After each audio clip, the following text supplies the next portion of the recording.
대표님, 네, 태국 결혼하신 분인데 네. 댓글을 썼어요. 네. 기숙사 문제, 한국어 교육 문제로 들어보시죠. 저도 국제 결혼했어요. 태국 국제 결혼 얼마 전에. 근데 업체는 신부 한국어 교육을 기숙사에서 배우는 게 아니라 일주일에 한 번, 2시간 출석하면서 하는데 비용이 2천이 넘고요. 비싸네요. 비싸기만 하고 신부가 과연 출퇴근하면서 한국어 교육을 등한시할 것 같아 걱정입니다. 약간의 주식 교육이 있어야 신부도 공부할 텐데 걱정입니다. 이러다 시간 낭비, 돈 낭비 아닐지 걱정돼요.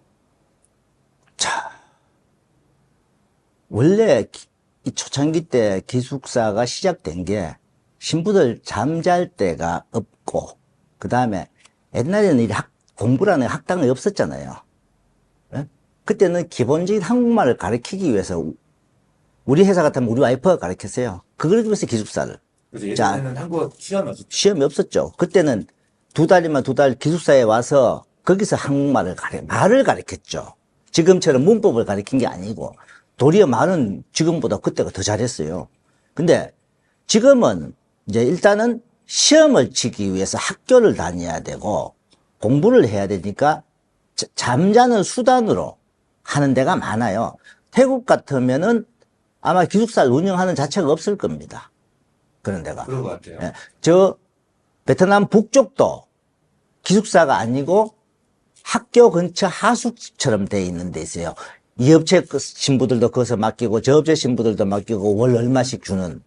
자, 이 호치민은 달라요. 호치민은 에이전시가 기숙사를 직접 운영하는. 마담들이 직접, 마담하고 거래한, 마담, 이제 결혼 일을 하는 마담 있잖아요. 한국 업체하고 거래하면서 하는 마담들이 직접 운영하고. 그러면 문제는 지금도 잠만 자는 수단으로 기숙사를 해주는 데가 많아요. 신부가 학교 갔다 늦게 들어오든 집에 안 들어오든 주말 되면 다 고향 간다, 놀러 간다, 아무 타치 없는. 저는 그렇게 아니라고 봐요. 저는, 자, 기숙사는 공부하는 기간 동안 들어와 있지만은 신부를 교육시키는데 기숙사 생활에도 중요한 교육이 있다. 첫째, 이 신부 한국 생활부터 가르쳐야 돼요. 한국 생활 대부분 아파트 생활이 많잖아요. 그러면은, 자, 베트남 시골로 가보면은 집 과연 한국처럼 반질반질하게 깨끗이 닦아놓고 정리정돈하고 사는 집 거의 잘 없습니다. 우리 처갓집도 마찬가지예요. 가보면 군데군데 먼지가 소복하게 쌓여있고 우리 와이프 감식 가면 완전 대청소하듯이 해야 돼요. 자, 그렇게 사는데 기숙사 내에는 정리정돈, 그 다음에 요리를 배우고 요리도 잘하는 신부도 있고 요리도 배워가면서 저는 좀 다른 업체하고 다르나 다른 어떤 업체들 요리해주는 아줌마가 따로 있어요. 그럼 신부들은 요리 안 해. 밥 다 해놨어요. 와서 먹고만 가. 그거는 신부 기숙사가 아니라고 봐요.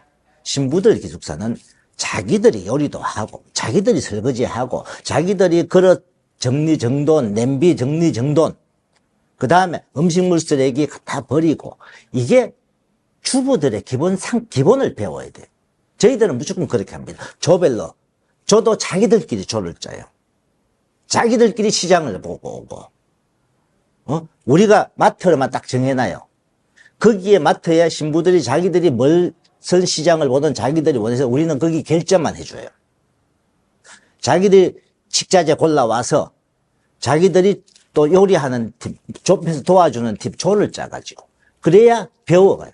그 다음에 아침 7시 반에 기상입니다. 아침 7시 반 기상 양치하고 뭐 준비하잖아요. 그러고 나서 이불 탁 개고, 그 다음에 앉아서 공부 시작. 그러고 나서 아침 간단하게 먹는 신부도 있고 안 먹는 신부 있으면 먹는 신부 준비하고 먹고, 학교 갈 신부들 이제 학교 가고, 그리고 나머지 신부들은 앉아서 공부 딱 시간을 정해놓으면 그 시간 되고 뭐 왔다 갔다 하면 바로 혼납니다. 이 기숙사 생활에서 어떻게 보면 신부들 틀을 잡아줘야 돼요. 그러니까 여기서 궁금한 게 베트남 신부들이 대부분 자유분방하게 살잖아요. 그러다가 규칙적인 거는 조금 못하는 신부도 있을 것 같아요. 그 첫 일주일에 제가 신랑들한테 말합니다. 첫 일주일 동안 힘들어요 소리가 문자가 아마 신랑한테 많이 올 수가 있다. 그러면은 한마디만 하세요. 열심히 배우세요. 자, 어떤 신랑 제가 실례를 하나 드릴게요. 오빠, 기숙사 힘들어요. 뭐가요? 지킬 게 너무 많아요. 그러니까 신랑분이 뭐라고 했냐면 그래도 열심히 지키고 배우세요 하니까 신부 다음 문자가 뭐라고 온지 압니까? 오빠나 사장님이나 똑같아요. 알았어요. 할게요. 자, 안 힘든 신부 없습니다. 어떻게 보면 저는 신랑들한테 이런 표현합니다. 기숙사 생활은 남자들 훈련소 생활 비슷할 정도라고 생각하십시오. 자, 저희 기숙사는 주말에 신부들 고향에 마음대로 놀러 가는 거 안 됩니다. 저녁에 외출 일체가 안 됩니다. 학교 가기 1시간 전에 학교 가서 학교 공부 끝나고 1시간 안에 무조건 기숙사 다시 들어와야 되고, 그리고 신부들끼리 밑에 마트에 이제 시장 보러 간다 몇 명 갔다 오고, 이거는 얼마든지 잠깐 내려가서 갔다 오는 건 얼마든지 되죠. 근데 몇 시간 외출 안 됩니다. 주말에도 공부입니다. 자, 고향에 서류하러 갈 때만 자, 고향 보내서 서류하고 오고 딱 이렇게 합니다. 그거 안 지키면은 기숙사실 나가야 돼요. 왜 그러면 그렇게까지 하십니까? 자, 어떻게 보면 신부들 틀을 잡아줘야 돼요. 자, 제가 이런 표현을 쓰면 어떨지 모르지만 저는 이런 표현도 가끔 써요. 신부들 틀을 잡아주면서 신부들이 좀 뭔가 지키는 거에 대한 절도 있는 거에 대한 길을 좀 꺾어줘야 된다. 그래야 신랑들이 좀 신랑들한테 잘하고 순종하고 한국 생활 자체가 좀 나아진다. 근데 그게 어떤 신랑은 되게 그게 뭐 당분 몇 개월 만에 그게 고쳐집니까? 고쳐집니다. 저희들이 해봤을 때, 지금까지 했을 때 신랑들이 처음 만났을 때보다 기숙사 생활을 하면서 신부들이 더 신랑들한테 더 잘해요. 기숙사에서 못 버틴다. 그건 가차없이 내보내야 돼요. 응? 기숙사에 저리 쫓겨나는 신부들 있어요. 응? 그걸 못 버틴다? 그리고 주말에 어디 좀 가야 되는데요. 뭐 하고 안 돼요. 말없이 그냥 가버려요.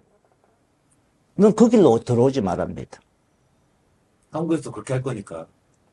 그러니까 그런 부분 틀을 딱 잡아요. 지금은 옛날에는 3개월 딱 기숙사였는데 지금은 3개월이 아니잖아요. 4개월, 길게는 5개월까지도 시험 볼 때까지 5개월까지 기숙사 생활하니까 일단은 신부의 한국에서 살아가는 생활권을 배우고 몸에 익히고, 그러고 같은 신부들도 여자들도요, 기숙사에 있다 보면요, 파벌이 생겨요.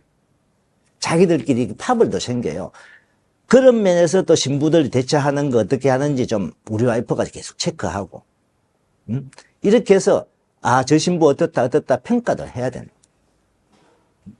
그러고 나서 한국에 와야만이 저는 잘 살 수 있다 생각하기 때문에 기숙사는 한국어만 배우는 곳이 아니다.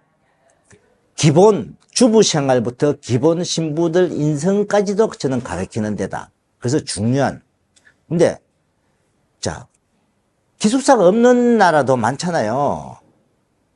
기숙사가 없는 나라도 많기 때문에, 그래서 기숙사를 제대로 운영하는 업체, 에이전시들, 한국 업체와 에이전시하고 대부분 다 거래를 하잖아요. 거래하면은 에이전시. 근데 이제 한국 업체 중에도 또 손님이 좀 많은 업체는 있잖아요. 에이전시하고 거래를 해도 자기 손님들만, 자기 신부들만 기숙사를 별도 만들고 싶어 하는 또 한국 회사들도 있어요. 그래서 저 같은 경우는 저희 회사 결혼한 신부들만 들어와 있으니까, 외부에 누가 딴 사람이 들어오는 게 아니잖아요. 이 때문에 보통 보면은, 자, 에이전시나 마담들하고 거래하는 사람들하고는 거기는 한두 업체가 거래하는 게 아니잖아요. 한국 여러 업체가 거래하잖아요. 같이 모여 있잖아요. 그러니까 크게 단속 안 해요. 아, 그런 것도 있었겠다. 같은 신부께 모여 있으면 신랑 간에 비교도 될 것 같은데. 되죠. 뭐 사줬다 하면, 자, 아이폰 샀다 하면 소문날 거 아니에요. 아이폰 누가 하나 사주면요. 난리 나죠. 주르륵 난리 납니다. 근데 에이전시나 이런 데는 어느 업체 그 단속을 안 하잖아요. 그러면 용돈도 준 업체마다 다를 거고 신랑 누구는 잘해주고 못해고 그냥 확 비교돼 버려요. 그래서 저희 회사는 무조건 신랑들한테 똑같이 주라고 합니다. 한 달에 주는 용돈 다 똑같이. 용돈 외에 어떠한 돈도 더 주지 마라. 그래도 사실 몰래 주는 신랑들이 있더라고요. 응? 아이폰 사주는 거 금지. 그리고 신부들한테 갑니다. 용돈 외에 어떠한 그도 신랑한테 요구하지 마라.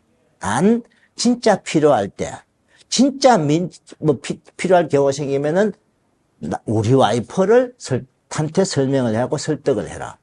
우리 와이프가 네가 필요하겠다 싶으면 나한테 신랑한테 도로 주라고 한다. 예를 들자면은 부모님이 뭐 좀 다쳤다 아프다든지 그럴 경우도 있잖아요. 얼마든지요. 그러면 우리 와이프는 그거 확인해요. 부모님 쪽에 확인해가지고. 심지어 옛날에는 신부가 자기 엄마가 병원으로 갔대요. 여기서 한 2시간 거리밖에 안 되고 우리 와이프요. 2시간 가서 직접 병원 가서 연락이 안 되니까 부모가 연락이 안 돼요. 확인할 길을 갔어요. 그 병원에. 가서 확인하고 그 다음에 신랑한테 보내줘요. 근데 옛날 이야기지만은 그만큼 기숙사 생활 자체에는 다른 신랑 신부도 비교가 되지만 신랑들도 비교가 돼요. 그래서 누구는 많이 준다 작게 준다 이게 자체가 저는 자 결혼하는 기간 동안은요 내 와이프한테 돈으로 마음 살라 하지 마세요. 아이폰 사주고 뭐 사주고 이걸로 마음 얻으려 하지 마세요. 기본 용돈 진짜 필요할 때 그때만 해주고 그걸로서 신부 마음을 확인해요.